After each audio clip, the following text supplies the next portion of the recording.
التليفون بيرن كان مدير المشرحة اللي أنا شغال فيها أمن. استغربت جدا إنه بيكلمني في يوم الإجازة بتاعي، وكمان كان أول يوم سحور عشان كان أول يوم رمضان بكره. فتحت عليه وقال لي: إلو يا تامر، النهاردة تكون عندها في المشرحة. اتفاجأت باللي قاله ده، أنا بستني اليوم ده. رديت وقلت له: إزاي يا دكتور أشرف؟ ما أنت عارف إن إجازتي النهاردة وكنت عايز أتسحر مع مراتي وعيالي.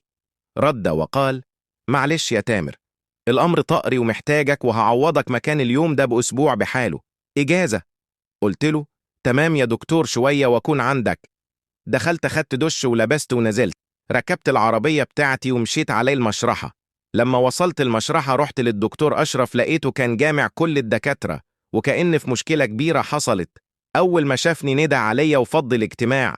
قلت له: إيه يا دكتور، حصل إيه؟ رد عليا وقال: سمعت عن الجثة اللي اتحركت جوه الحمام. رديت عليه وقلت له: هو أنا بس اللي سمعت عليها يا دكتور؟ ده الناس كلها عرفت بتتكلم عليا الجثة ده واللي حصلها. رد عليا الدكتور وقال: الجثة ده هتكون في المشرحة ده النهاردة، ولازم يكون عليها حماية مشددة لأنها خاصة بناس كبيرة وهم موصيين عليها جدا. جسمي اترعش فجأة وقلت له: بتقول إيه يا دكتور؟ أنت عايزني أحرس الجثة ده والوحدة؟ رد وقال لي: لا، ما هيبقي معاك واحد تاني من الأمن، بس أنت الوحيد اللي بطمن لما تكون موجود في الأمن قلت له: يا دكتور، أنت عارف إيه حكاية الجثة ده واتحرقت إزاي وليه؟ اللي الناس بتقوله وكمان قنوات التلفزيون أكدته، الجثة اتحرقت بفعل فاعل، وبيقول لك الفاعل ده مش من الأنس. أول ما قلت الكلمة مش من الأنس، الكهرباء قطعت فجأة. بصراحة حسيت بخوف شديد جدا ومش مسترح، وبالذات بعد ما الكهرباء قطعت وأنا بتكلم في الموضوع ده. بس ده ممكن يكون هذا يعني. اشتغلت ماكينة الكهرباء الاحتياطية. الدكتور قال لي: متصدقش الكلام ده، وبعدين افتكر ان احنا داخلين عليه الشهر الكريم، يعني مفيش الكلام ده فيه، وافتكر كمان ان في اسبوع اجازة. اقعد يقنعني لحد ما وافقت.